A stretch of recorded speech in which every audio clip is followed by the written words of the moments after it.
trust. Why doesn't the Black community trust anyone? No, but why doesn't the Black... But no, okay, why doesn't the Black community trust medical providers? Medical advice, I think, is a good one too. Like, why don't we trust the system? I think the reason Black people may not trust the system, the government, medical providers, one, history. Two, I think lack of us doing our own research. Like, we have to really empower ourselves. We have to do research for ourselves. Like, nobody's gonna have your best interest at heart but you. Like, you're gonna have, your best interest first. I think that one of the reasons we have issues trusting the government is because we don't really trust ourselves enough, because we don't know what we don't know. And we're not doing the research to find out. What about you? Why do you think Black people have a hard time trusting the government and medical facilities? And I mean, you said it. History. For me, it's history. And to go into like key examples, because I'm one of those people that struggle with trusting medical advice. But you got, Henrietta Lakes, and you got the Tuskegee report, I think it's called Tuskegee report, Henrietta Lakes, you got Black Wall Street. I mean, you have so many reasons why it is hard for us to trust the system. And you realize that anytime the Black community can get somewhere, or the Black community gets a certain amount of knowledge of something, there's some type of crisis that happens and just wipes it out. Those are the stories that have been passed down through our generation, right? We hear these things all the time from our families, obviously not from our school system. And that has now been our understanding of medical doctors. Like, they don't look out for us. Even right now in the state of New Jersey, a Black mom is 7 times more likely to die than a white mom. And the saddest part is that it is primarily because of race. It's only because that they're Black. It has nothing to do with education, economic status, income. It has nothing to do with that, other than the fact that they're Black. If you hear that statistic, right, and we're just going to say here, if you hear that statistic, and then you're going to tell me these same people that's killing off my people want to give me this, it's a big disconnect. Because proof is showing us this, but you want me to believe that? It's hard. But I love how you said, do the research. I forgot what important scholar, maybe it was, I don't remember, but they always say, if you want to hide something from somebody, put it in the book. And I agree with you with that. We got to do the research. We have to do the research. And we got to do the research for each other, right? So, everybody, like, we might not all need to go read the same book. Like, you could read one book, I'll read the other book, and we share information, right? Well, you mentioned something about these statistics with Black women and giving birth. And that was like a part of why I felt empowered to go through natural birth, every time, because I too read those statistics. But what I didn't understand is what's the difference between my body and a white woman's body, to give birth. And honestly, I think it comes back to the lack of research and the lack of knowledge. Because when I was going to those who gave birth before me, going to my mom, going to family and friends, they all met me with, oh, you can't do this without drugs. Like, oh, you can't do this without epidural. You can't do this without intervention. But those same interventions is what sometimes cause complications during those births, So I think it still comes back down to, the reason we are suffering when we are giving birth, I think is still the lack of knowledge. Oh, yeah, definitely. Oh, yes, definitely. Sorry, I soak it in. Oh, completely. Because the lack of advocacy, right, is because we trust our doctors to tell us to go to the hospital. If I call you and I'm like, I have high blood pressure, and you telling me, oh, it's normal.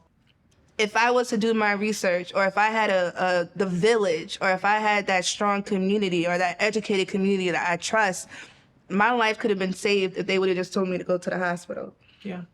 So I totally agree with you with that. But you have to also learn discernment. You have to know what you can listen to and what you can't.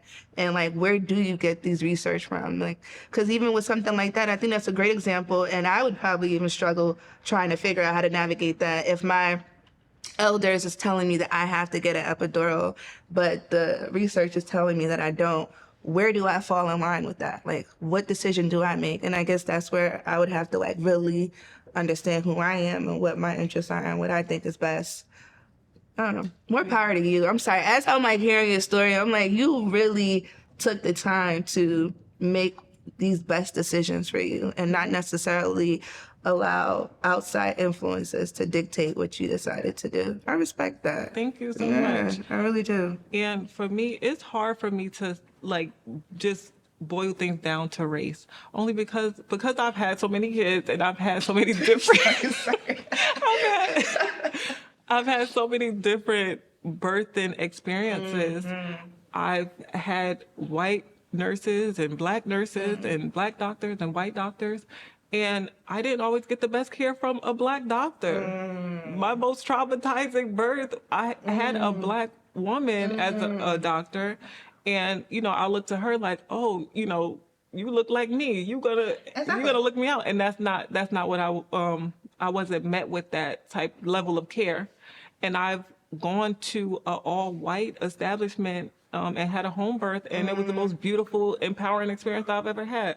So it's hard for me, like when it gets down to race, because I don't feel like I've had good or bad care because of my race. However, the type of insurance that I've had at the time, that has played a part. So and maybe that's more so classism and not so much race. But it's like, it's very triggering when I hear people just kind of use race as the reason for things. For me, it's just kind of like a cop-out or just like playing victim. And I feel like, you know, we're more empowered than that. Like, we don't have to just kind of... Yeah, we don't have to use it as an excuse. Yeah. Like, yeah, because I'm black doesn't mean that I should allow the mistreatment, I guess. Or expect mistreatment. Or expect it because I'm black, right? No, I could still fight for what I want and do the research and still figure out how to navigate through it. For me, like, the statistics is just very fearful. And yeah, I definitely do walk through the door expecting somebody to like make the wrong decision for me, right? And it doesn't have to be that way. And I walked through the door opposite. Like, Beyonce is here, guys.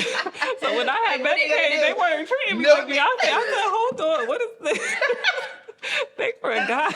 This is a true story. And honestly, yeah, the Medicaid part, I've heard stories of people who went from private insurance to Medicaid insurance within the same pregnancy and ended up having a miscarriage. Wow. And the doctor, she went to the doctor and she said, I'm feeling contractions or something. And the doctor looked at her and was like, well, I've seen crackheads have babies, so I think you're fine. Went home, I swear to God, I could even pull the story up for you. Went home and had a miscarriage and lost a baby. So, and she went from private to Medicaid. It's just a lot to navigate. And you still gotta be a mom, right? And you still gotta make decisions for other people. And it's so overwhelming, which is why I guess peer pressure works, right? I don't know. I'm trying to figure out my own stuff. Man. So how do we create space to allow people to make a decision of what they think is best for them without them being chastised or punished or judged? I absolutely think it's possible for us to get to a space where we can all respect each other's decision. I think it's possible with us sitting, you know, here right now, and we're able to, you know, be in the same space, and I don't feel judged by you for not getting the vaccine. I'm not judging you for your decision to get the vaccine, and you know, explain beautifully why you chose that decision for you and your family. We have to get back to a place where we just respect each other. And I do see it getting back to that, or I don't think I would be sitting here because I would be scared about the backlash. Yeah. So I definitely think we can get there, and I think we're getting there, and it just starts by us all doing our own research and respecting each other and letting everyone make the decision that's best for themselves, best for their family, best for their body. And I feel like there's enough information, research, data that we can see those that chose to and those that chose not to.